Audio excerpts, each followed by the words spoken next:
Hey guys, what is up? It is me, the Yellow Penguin, and today we're going to be talking about cell phone towers.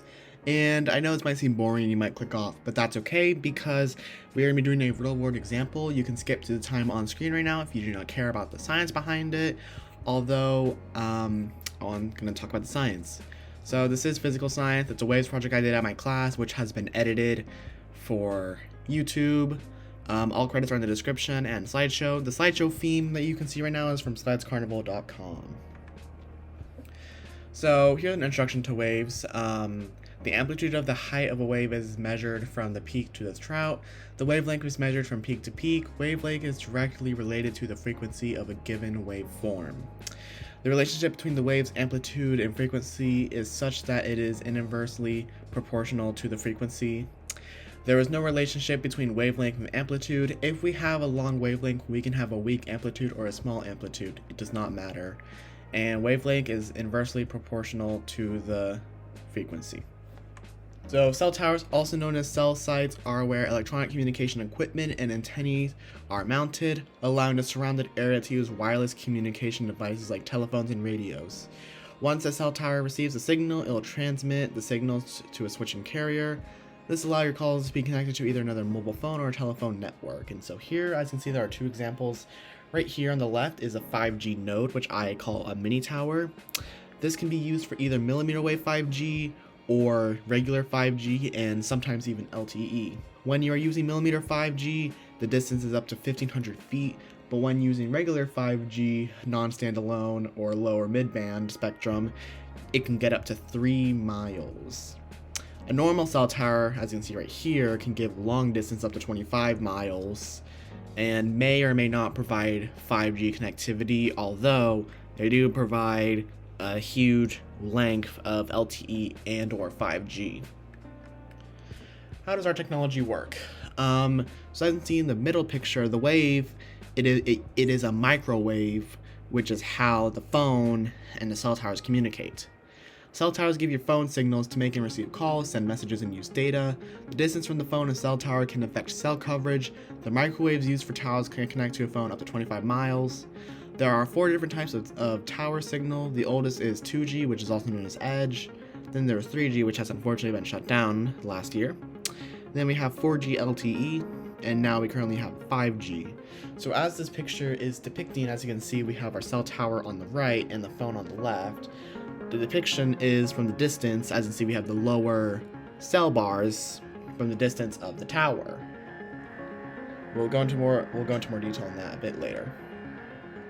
So extending, how have cell towers make a difference? Cell towers have made it possible to connect to our friends and family all over the world. We can just use our phones anywhere in the world. Cell towers aren't just used for phones, they can be used for emergencies such as OnStar and more. Another example of this is, what if you're lost and you don't have service? You know, the distance between cell towers is huge, and even if your carrier, like for example AT&T, does not have coverage, your phone will in fact switch to another carrier, Verizon or T-Mobile or whatever you have nearby, to place your call. Cell towers are only evolving as we speak, every year getting better and better, and more 5G nodes getting installed as we speak. A real-world test. On February 17, 2023, I have tested Verizon, T-Mobile, and AT&T's LTE network, along with the AT&T 5G network since I had access to AT&T 5G, in 2 different locations, an AT&T and T-Mobile 5G node and a Verizon cell tower. Take note that the Verizon and T-Mobile tests were performed on an iPhone XR using the carrier trials from each carrier. You can go to www.theyellowpenguin.net/carrier trials to learn more about using the trials. AT&T tests were performed on an iPhone 14 Pro using AT&T Unlimited Starter, which is AT&T's lowest unlimited plans. It should also be worthy to note that these plans are probably congested on the network, since the free trials and AT&T Unlimited Starter is the most congested network, which means you are not prioritized at all. So from your experience, these may be completely different. They may be better, they may be worse. It all depends on many different factors, and as such, these tests should not be an end zone on this is bad, this is good. And so yeah, that's one with the real world test. Here's what's happening right here. This is a T-Mobile and AT&T cell tower, and what we're doing a speed test on our carriers right here. So right here we have T-Mobile and LTE. This is a cell tower right here. So this is an LTE T-Mobile test. Next up, same spot on Verizon, LTE. Now we're going to speed test. We will be going to a Verizon cell tower in this video. Well, this is just awful for Verizon, especially if you have full bars. We are at the same spot on my iPhone 14 Pro. We're doing AT&T 5G speed test inside the cell tower.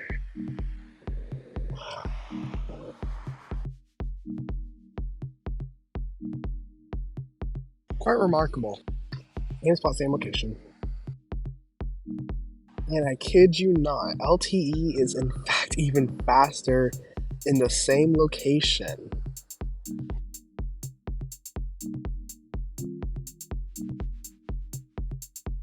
Here is the Verizon cell tower. So that means, obviously, we're going to start off our cell test on Verizon right here. This is right next to the cell tower.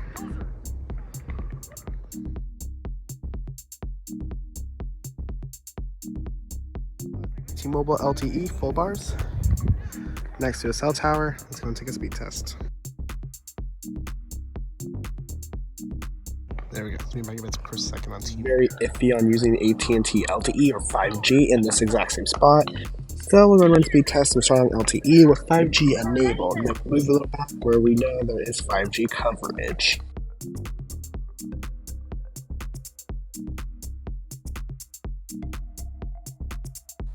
I'm not saying I'm very impressed by these speeds, but on the other hand, can't entirely blame it because this is not a cell tower zone.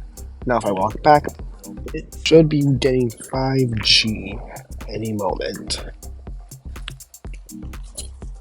There we go, 5G. We're going right.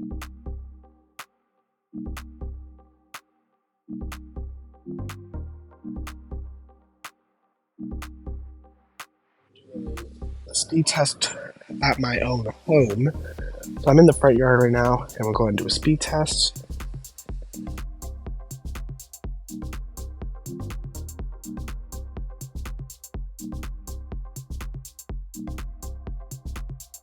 Here we are in my front yard. Yet again, we're going to do the same exact speed test on T-Mobile.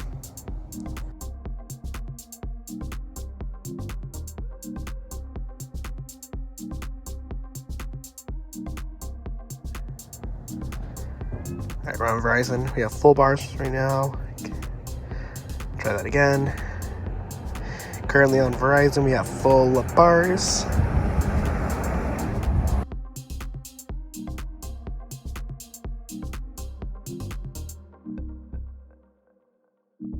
So that is the conclusion of all speed things. As they progress, you should see the comparison and which one tops the best. And here's what's the best.